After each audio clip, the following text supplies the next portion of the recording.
there's something intrinsic about 25-yard runs or 60-yard runs or whatever. Like they make you feel a certain way. Like a big Derrick Henry run, the beast mode run by Marshawn Lynch, Saquon all this past season, even like Chris Johnson when he would get out into the open field, Adrian Peterson when that head would start a bobbing, he was going the distance. Just awesome runs make you feel a certain way. On today's show, we'll be discussing the outlook, both fantasy and real life, on running backs. We'll go in order of Mike's rankings. We'll also get Renner's NFL comp for each prospect.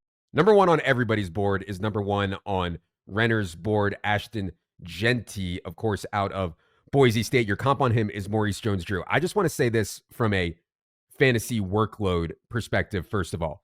The history of running backs taken in the first 15 picks is really strong. In the last 10 years, only 8 guys have gone in the first 15 picks of the running back position. Bijan Robinson, Jahmyr Gibbs, Saquon Barkley, Leonard Fournette, Christian McCaffrey, Ezekiel Elliott, Todd Gurley, Melvin Gordon. Last 10 years, that's it, okay?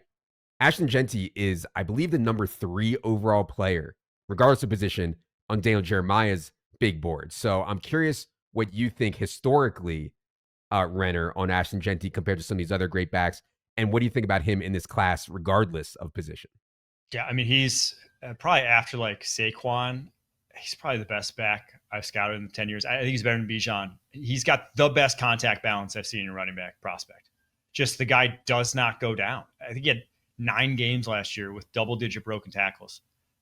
Truly a unique talent. And then also, I thought he got a lot faster from sophomore to junior year. He didn't test pre-draft, but like when he's in the open field, legitimate home run threat with breakaway speed.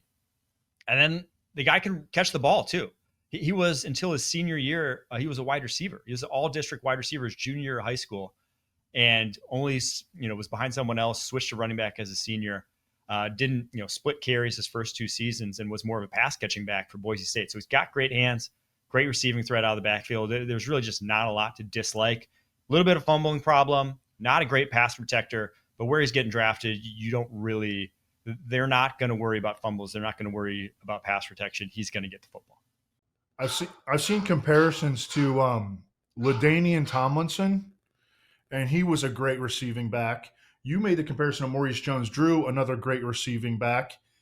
Field Yates pointed out on our NFL draft preview show that not this past year, but the year before, Ashton Jeanty led the nation, all running backs, in receiving yards. He had 80 catches in college, and he averaged almost 11 yards per reception. So, I mean, this is like clearly a 3-down workhorse, bell cow back. I'm just waiting to see how high he goes. I think he's going to go in the top 10.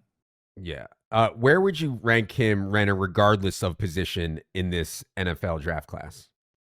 Honestly, with the way the game's going, I would probably take him in the top 10. Like if I was the Bears and he's on the board for me, I would take him. That guy will change games. He is such a high level piece to an offense that you almost eschew positional value the same way like Saquon eschews positional value. It's just like a different dynamic that you can't put a price on. Yeah. I mean, I will say Saquon did not really affect games that much for the Giants, right? The Giants still sucked with Saquon. You know what I mean? So like, when you are like, you're trying to win a Super Bowl and like you have a good roster otherwise, he puts you to a level that just you can't get if you had, Kenny Gainwell, DeAndre Swift, because they've had getbacks in there behind that same offensive line. They didn't do what Saquon did. For sure. Just from a fantasy perspective, we have Jeanty 13th overall right now. Obviously, we're still waiting on landing spot, and that could shift a little bit. But make no mistake, we're not sneaking this past anyone. He's going to be a borderline first-round pick in fantasy football coming up this season. Number 2 is going to be a bit controversial here, Renner. Number 2 on your running back board is Dylan Sampson, 5'8", 200 out of Tennessee. Your comp is Brian Westbrook on him. Brian Westbrook was just an incredible fantasy back for the Eagles when he was in his prime. We'll get to Marion Hampton here in a second, but your number 2 back, go ahead on Dylan Sampson, Renner. Yeah, to me, there's a tier 2 in this class. It's 2 guys, and it's Sampson and Marion Hampton. It's whichever kind of flavor you want. I lean more towards Sampson because I think that's where the game is going, is these guys who really thrive in space. He's 5'8", 200, ran a 4.42 at his pro day. He's still super young. I think he's like one of, if not the youngest guy in the draft class. He doesn't turn 21 until September. So like next season is when he turns 21. And I just watched what this guy had to deal with week in and week out behind a Tennessee offensive line that's not going to have a single guy drafted here this year in the SEC.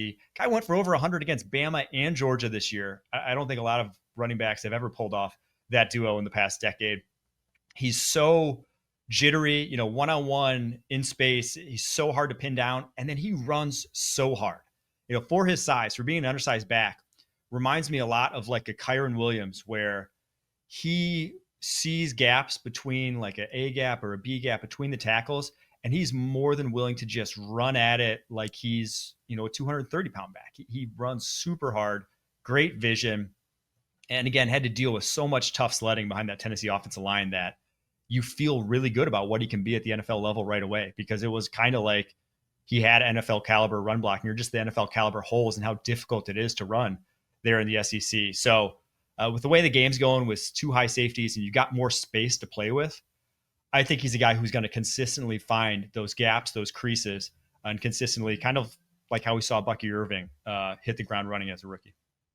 One thing that stood out to me about Dylan Sampson's profile is that PFF's college stuff, they had him as one of the best pass blocking backs in the nation this past year. And for a guy that is, 5'8", 199 or 5'8", 200, it seems to me like I don't know if he's going to be like we talk about Ashton Jeanty, like a workhorse bell cow, but he could be like the lead part in a committee because he can play on all 3 downs. Yeah, there's not a lot of guys we're going to talk about that I think are like liabilities, but Sampson, Hampton, Trayvon Henderson for sure, all 3 of those, and Cam Scatterbo, those guys were like, those guys will see third downs. They were plus pass protectors. Yeah, and the way the NFL is using backfields these days, it's not a death knell if a guy only plays 50 or 60% of the running back snaps or something like that. I mean, there are a ton of guys that we take high in fantasy now that play that much. I wouldn't be too put off by his receiving lack of production. That is a factor of Tennessee's offense. You saw it last year, Jalen Wright. They don't pass to backs. The backs literally just stand in pass pro. If they're not, it's just the way that offense works. They don't run routes. Okay. Number 3 on Renner's board is the guy that everybody else has number 2, or most people have number 2, Amarion Hampton, 6 foot, 221, out of North Carolina. Didn't run at the combine. I believe he got 4.46 recorded at his pro day. Renner's comp is Joe Mixon. Go ahead on Amarion Hampton, Renner. He's just as advertised. I really have no much different take than anyone else. He runs so hard. And to me, that's one of the traits that I do covet, that I've coveted more and more the more running backs I've watched. It's not necessarily your size, not necessarily like body composition. That all helps. But it's just how hard you run. How much are you willing to put your helmet down and try to churn through arm tackles when really there's nothing there? And Amarion Hampton, play after play after play for 2 seasons now, that's all he done. All he did. That 4.46, though, I think it was at the combine. So it was a laser 4.46. He truly is an explosive athlete too, not just like a between the tackles grinder. That's why, if the Joe Mixon comp, those guys are built so similarly, where the 220 pounds almost sneaks up on you because they're so well put together that it just looks like what an NFL back's supposed to look like. So great hands too, only 2 drops his entire career. There's just clean sheet for Amarion Hampton. The only difference being between him and Sampson is that I thought he would run into some closed holes more often. Like he was not, the vision cone didn't expand for him as much as it did for Sampson, where he was creative more and where he found gaps. Amarion Hampton would sometimes, to a fault, try to execute the concept and just run into some block points of attack. Amarion Hampton just seems like pretty easy evaluation. He destroyed the combine. He has 2 years of extreme production. Renner notes that he can catch and that he can pass block. So he's just kind of like an easy evaluation, it seems. Yeah, and we know how much draft capital at the running back position correlates with production at the NFL level.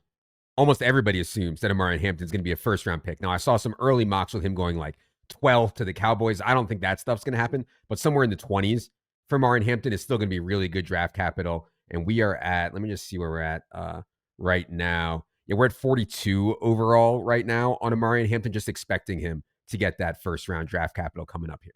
Number 4 on Renner's big board, the running back position, is Cam Scatabo, 5'10", 219 out of Arizona State. I think even casual college football followers got to know him during the CFP games. Your comp for Cam Scatabo is David Montgomery. Renner, go ahead on him. Yeah, the comp is because both guys are, they're not massive running backs, but they are elite short yardage backs because they don't go down. They just refuse to go down.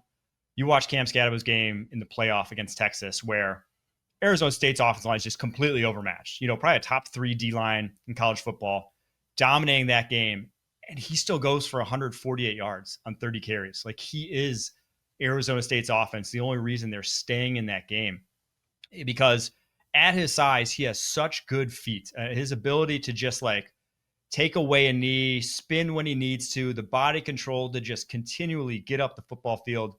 And I love running backs in college that ran behind bad offensive lines, because if you were able to overcome it, then you'll probably be able to do it in the pros. Whereas if you're at these blue bloods that have God tier O lines that are just dominant, yeah, it's easy to look good when you're out in space consistently. It's hard to create your own space. So Scadaboo, snap after snap, he had to create his own space. He's also a great receiving back. I think of the guys listed here, he has the most receiving yards of any back in this class, 543 last year. Just a guy you can really feature all over, but just slow. Yeah, so I almost put him in his own category, that he has to play a certain role, kind of what David Montgomery does for the Detroit Lions. But as your first down, second down grinder, he is so good in that role. Dude is just an absolute warrior. I mean, the contact balance. You talked about Ashton Jeanty's contact balance. Like, Scadaboo's contact balance is also incredible. I wonder and he didn't run. I think he's not going to run at his pro day, or he didn't. No, he did as pro day. It was a 4.65. Okay. All right. And David Montgomery ran 4.63. And that's your comparison for him. I feel like this is a Dan Campbell kind of pick. I don't think they're going to draft an RB, but a Dan Campbell kind of player. Moving on to number 5 among running backs for Renner is Jordan James, 5'9", 205 out of Oregon. Comp for you on Jordan James is Jalen Warren, a player who I'm still hoping we're going to get a huge breakout from. Renner, go ahead on Mr. Jordan James. Yeah, so he was behind Bucky Irving last year, obviously, but still averaged over 7 yards a carry. Gets the lead dog role in Oregon, 1,268 yards, 15 touchdowns. Hasn't fumbled once in his entire career. That's obviously when that's the case, you're going to have a quicker path to the football field than a guy who does have ball security issues. And what I see with him is, one, an ideal running back build for the modern NFL. You see so many of these guys who have that undersized yet still shorter but still tough. They still run hard, like a Jalen Warren, who can be productive at the NFL. And his vision is exceptional. He had the highest first down conversion rate. So the highest percentage of his carries went for first downs or touchdowns of any back in the Power 4. He's just the guy continually makes the right decisions of where to get to. Not going to impress as a pure athlete, but definitely a shiftier physical runner at that size. I just think he has a really complete game to feature as a running back of the backfield. I was just going to say that this is another guy where Renner is way higher than consensus on him. And I think that opinions seem to be all over the board on Jordan James. Do you think it could help him that Bucky Irving, out of the same system, had an awesome rookie year? I think it does. Because you watch them and they are very similar players. Now, Irving, obviously, just the jitterbug nature, not a lot of guys move the way he does laterally. But definitely the ability to maximize runs in that scheme, I think both have that ability to them. Not breakaway guys. There's not a lot of long runs on his tape. But like I mentioned, every run is getting what's blocked and a little bit more. Yeah. And by the way, there's not very much draft capital expected on Jordan James. So he's going basically undrafted in the best ball stuff right now. Whereas someone like Scadaboo, who we just talked about, we have him 114 overall, expecting him to get that day 2 kind of draft capital there. All right. Number 6 for Renner is Quinshon Judkins, 6 foot 221 out of Ohio State, ran a 4.48. Your comp for him is Mr. Chris Carson, who people will remember from the fantasy streets, was super exciting for a while, struggled with injuries. Renner, go ahead. He just has awesome traits, man. And he's been carrying since his true freshman year at Ole Miss. He was a bell cow for them, had a ton of carries his first 2 seasons before obviously becoming a committee guy at Ohio State. But like, he's more of the bell cow of those two between him and TreVeyon Henderson. He can carry a workload. He's got the size. He's got the physicality between the tackles. I wish he had a little bit more ability to make guys miss, but he shrugs off tackles at a high level and has some juice to his game. Now, I think on tape, he's not quite a 4.48 guy. He didn't have that many big runs over the course of his career, and I think he gets a little too patient for his own good. But a guy like, when you just look at the physical tools and what he's capable of, I think there's an easy path to him getting a lead dog role at the NFL level. Quinshon Judkins, yeah. So he was together with TreVeyon Henderson, the Ohio State backfield, and those guys were like complements to each other. Judkins was the bigger back. A lot of people in Chicago want them to take Ashton Jeanty at number 10 overall. He might not even make it there. The fallback option that a lot of people are talking about is Quinshon Judkins. I think the Bears have multiple second-round picks. Do you think that Quinshon Judkins would be a good complement to DeAndre Swift? Do you think that he can be like a true lead back in a backfield like that? I think he could. And that's why I have him just slightly higher than TreVeyon Henderson, because I think there's aspects to Henderson's game where I'd be floored if he ever gets like 20 plus carries consistently. But Judkins definitely has more of that, is more scheme diverse, and can run more concepts, be on the field for more plays. Yeah, we have these guys pretty close in our best ball rankings. We have Henderson slightly ahead, 59 overall, of Judkins, 68 overall, but a lot of that's going to come down to landing spot and draft capital. The Renner also has them back to back. So he had Judkins 6, TreVeyon Henderson 7. TreVeyon Henderson is a little bit smaller, 5'10", 202, ran 4.43. Comp for you on TreVeyon Henderson is Aaron Jones. Go ahead on the other Ohio State. Yeah, so he's the more explosive space back. You get him on a swing or, on a wide pitch, like a pin and pull sort of run, and give him a crease and he's gone. 4.43, 38.5-inch vertical, 10.8 broad. The guy has high-end juice to be a big play threat continually at the NFL level. I just don't see the ability to like push a pile or really stick his nose in and like be a grinder between the tackles. So like a 3rd and 2, 4th and 1, you're putting a different back on the football field, or just like he's probably your change of pace. He's more of a committee back, but the other worry is that he's so good in pass protection that he's going to get those reps. And usually your pass protector 3rd down guy is not also your lead dog 1st and 2nd down guy, but he is so good in pass pro that he has to be on the field in those situations. The best pass protector in this draft class. So all that's great. Hasn't fumbled since his freshman year.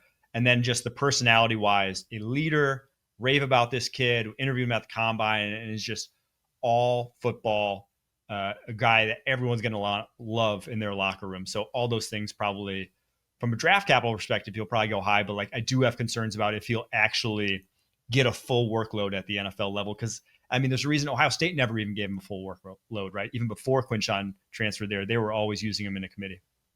Your comparison for TreVeyon Henderson, Aaron Jones, that's the exact same comparison that Greg Cosell had for TreVeyon Henderson. And Aaron Jones has kind of always been, he's been a lead back, but he's like almost always been in a committee. So I like and that. injury concerns too. TreVeyon's had some of those over his career. Like you just, it's pretty apt. Yeah, I like that you mentioned best pass protector in this class, because we see rookie young running backs that we like all the time just fail to get on the field because they can't pass protect or because they're not good enough at it. So it sounds like he can step in right away and immediately get on the field a ton. Okay. Number 8 for Renner among running backs, Ja'Cory Krosky Merritt. I don't even think this guy was like a real prospect coming out of high school. He eventually works his way from Alabama State to New Mexico to Arizona, but only played 1 game at Arizona last year. He is kind of old. I believe he's going to be 24 before the draft kicks off here. Maybe a guy that people don't know much about here, Renner. What are your thoughts on Ja'Cory Krosky Merritt? Yeah, we're getting to a couple old backs here, and truthfully, like I'd probably put tier wise, like I said, I had that tier of Samson Hampton, and then Scadaboo's kind of like his own weird thing where he's just a great short yardage back. And then I'm probably like finishing a tier where James, Quinshon Judkins, Travion Henderson, like those guys are going to be just good NFL players. I just feel like good about them, probably locked down starting roles. Love those guys. And then we're at this like high end sort of like, I like them a lot, but they might not end up being starters. But with Corey Krosky Merritt, he's 24, but he was like 165 pounds or something coming out of high school. He was a pure space back, and now he's 207 pounds. And at his pro day, he did 18 bench press reps, ran a 4.41, 41 and a half inch vertical, had a 10.5 broad jump. So like he is put his like molded himself into an elite athlete from a guy who was just kind of a very raw prospect having to start out at Alabama State. So the ascension that he's made physically, I just wish we had more tape on him, because you go to the very first game of the season against New Mexico, he had over 100 yards on 13 carries. He broke 7 tackles. His footwork and his ability to get in and out of cuts is nothing short of elite. And even from last year at New Mexico, where he went for over 1,000 yards, to this year, he looked like he put on like 10 pounds of muscle. And that's why I was like, after week 1, I was like, this guy could be a top 5 back in this class. But then eligibility concerns because this is his 6th year, they didn't play another down the rest of the season. But he went to the Shrine Bowl and was the Shrine Bowl MVP over the week of practice and had the fastest deceleration ever recorded at the Shrine Bowl. His stop-start ability and acceleration is like so good. So obviously a bit of a wild card, but I think this guy is uber talented. Huge wild card. I mean, he barely played last year. He played in 1 game. Yeah, because of the eligibility stuff. Yeah. So a little bit out on a limb there, but we'll be watching this guy. Your comp for Ja'Cory Krosky Merritt is Felix Jones, the former Cowboy. Felix Jones, who was a mercurial prospect there himself. All right. Number 9 for Renner is RJ Harvey, back-to-back seasons of 1,400 plus rush yards at Central Florida. By the way, Renner, I asked Field who his favorite non-Jeanty Hampton back was in this class.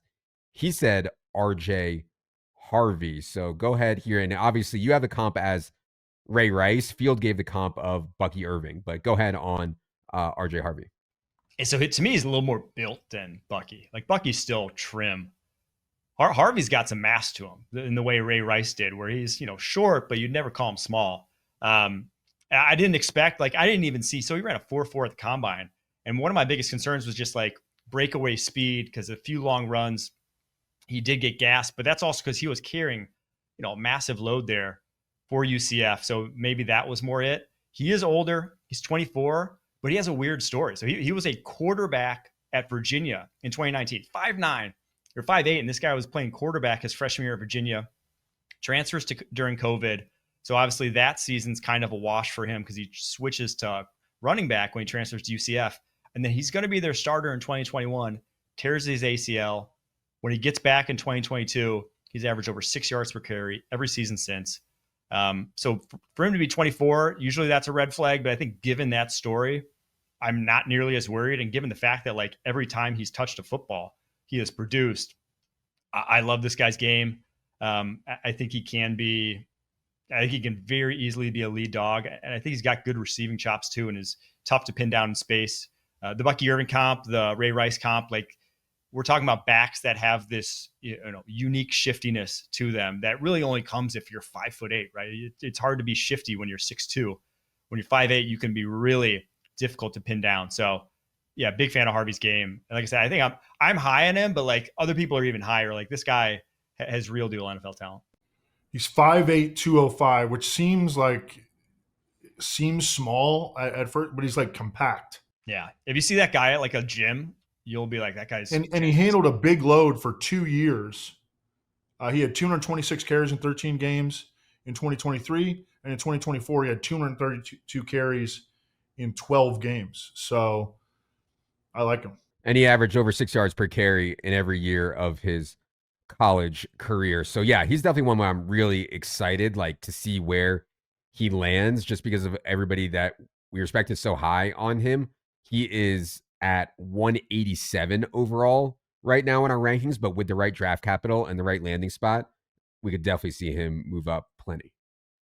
Number 10 among running backs in this class for Renner is Damian Martinez, 6 foot, 217. Feel like I'm no scout, but I would describe him as a power back. I've seen some Natron Means comps. He did run a 4.51 though, which makes me think he has some juice. Your comp for Damian Martinez is Joik Bell, going deep into the archives for Joik Bell. Go ahead, Renner.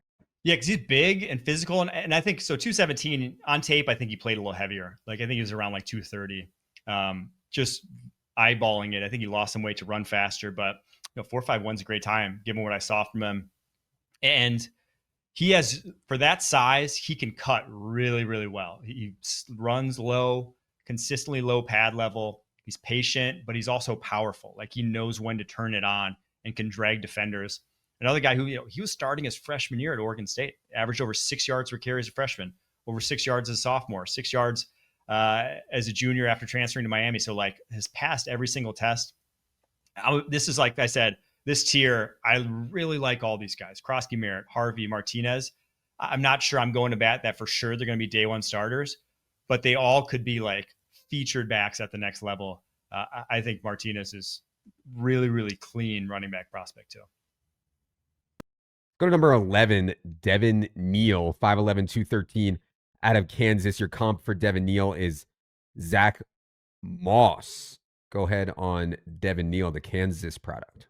Yeah, Neal's he's just going to be a little limited athletically. He's just not special, right? He's 4'5'8", 37.5-inch vertical, 10'4" broad.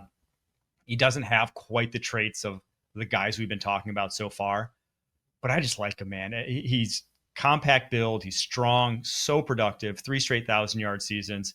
Can run physical between the tackles, can really, plant his foot in the ground, get up the football field, catch out of the backfield. Just really a clean game. Not a lot to dislike about him, but just, like the Zach Moss comp, he might struggle to really ever be a full-time back just because you're always kind of left wanting a little bit more home run threat, a little bit more juice, but he's very solid across the board. Last back that we're going to talk about today is one that if you just looked at production, Renner, people are going to be like, how could Renner have Caleb Johnson 12th? Because this guy was outrageously productive. 240 carries, 1,537 yards, 21 touchdowns last season for Iowa. Also caught 22 balls at 6'1", 224. So people are going to be like, oh my God, 12th Caleb Johnson? Renner, go ahead on why you seem to be a bit low here on Caleb. Well, to me, so he was just productive last year. His previous 2 years, he averaged under 5 yards a carry for Iowa. And really it just was a big play merchant. He had 56% of his yards last year came on runs of 15 or more yards. So like it was very boom or bust. So like that's why that production, big plays, they come and go at the NFL level, right? Not a lot of guys, unless you're a Saquon Barkley, unless you have uniquely high-end physical tools, you can't rely on big plays. You got to be able to grind consistently between the tackles. That's why I lean more towards the Jordan James types who did just that I described than the Caleb Johnsons who don't grind out the small runs. And to me, he's also very much scheme limited. He is an outside zone stretch back. He is a one cut, get up the football field because he needs a head of steam. He's so big. He's 6'1", 224. But even compared to other guys in this class who are like in the 220s, he's got that big wingspan and he's high cut. And when that's the case, you need that space. You need a full head of steam to get your stiff arms going, to have guys bounce off your legs. When he stops his feet, the runs don't go anywhere. He doesn't have a lot of runs where it's like he's stopped and then all of a sudden something good happens. All his basically highlight reel runs are him stretching, getting up the football field and hitting a home run. So there is a lot to like. I don't want to say like I hate him, but I'm just kind of refuting why statistically I don't think he's necessarily for sure a top 10 back in this class. And he's one of the other guys who I'm like, pass pro was not great. Now, didn't have a fumble this past year. Ball control's good. And in an outside zone scheme, I think he's a day one capable starter. I mean, 12th in this class is not a knock. This is a great class. You told me to get all the guys who I have going, by the end of day 2. And I think it could be even more than 12. I just had to cut it off. So I think there's a lot to like about Caleb Johnson, but you just have to understand there's some limitations to his game. Opinions on Caleb Johnson are all over the map. You'll see dudes on Twitter talking about him as like an early second round pick. In McGinn's scouts have him as the number 4 running back in the class, and Renner's got him 12. The comparison, I mean, all the characteristics that you just described, like a big finesse back, yeah, and your comparison is perfect. It's Latavius Murray, a big long run back. That's exactly what Latavius Murray was, at least early in his career. He kind of evolved into a different type of player. But early in his career, he was a big guy who had like long speed, but was not going to get you the tough yards between the tackles. Yeah, we think he's going to probably go after, well, I should say, at least based on rankings, we think he's going to go a little bit after the Ohio State guys, Henderson and Judkins, but we're pretty confident he's going to go on day 2, maybe as early as round 2. And that's why we do have Caleb Johnson here at 81 overall in the best ball ranks. Market is even higher, though. I mean, Market is taking Caleb Johnson in the 70s in best ball right now, pretty high there on Caleb Johnson. All right. It's exciting, man. 12 new running backs that we think, or at least Renner thinks, can go before the end of round 3 for us to chew on. There's in fantasy also, is exciting. I mean, I'll say this: Bashul Tootin from Virginia Tech, Trevor Etienne from Georgia, and Jaden Blue from Texas would not surprise me if any of those guys went day 2 either, because they're kind of like in this weird tier of they are pure explosive backs. Like all of them are like low 4.4, high 4.3, mid 4.3 type guys, high end juice, but not really lead dogs. So there's it's such a good running back class. It's so deep, top end talent. It's all there. Right. And every starter is on notice right now in the NFL until we get through the draft. So I guess first I have to ask you from a macro point of view here, Renner. People are saying this is one of the best running back classes ever. And that's a tall statement to say. I didn't think that we would necessarily see a class like this, because my take was, if I'm a parent and I have a really good player, I'm not telling my kid to play running back. Your career is going to be short. You're going to make less money. If you're a good enough athlete to play corner, wide receiver, linebacker, whatever, you're probably going to end up better off. So I didn't think we'd actually see a running back class like this. But anyways, do you buy that this is one of the best running back classes ever, Renner? It is. I am in 100% agreement. I think the reason why we're seeing it is like, look at the heights on these guys. I think everyone's like 5'10" or under. So there really wasn't another position these guys are filling on the football field. But at the running back position, gosh, I mean, I had to cut it off at 12 just because I could have kept going. I could have gone out to 15 of guys who like realistically could go in the top 3 rounds. It's just such a good running back class. Yeah, I mean, 2018 is the last time I really can remember raving about a class the way I'm raving about this one. And to be clear, like, we want our kids to grow up and be quarterbacks. Like, they get all the babes, they make the most money, and we want our kids to be quarterbacks. That's true. Good point. Great point. Okay. That's going to do it for our look at this year's running back draft class. We'll be back next time to talk about wide receivers. For Renner, for Silva, Bruce Luke, for Bruce Ryan, I'm Adam. Good luck, everybody.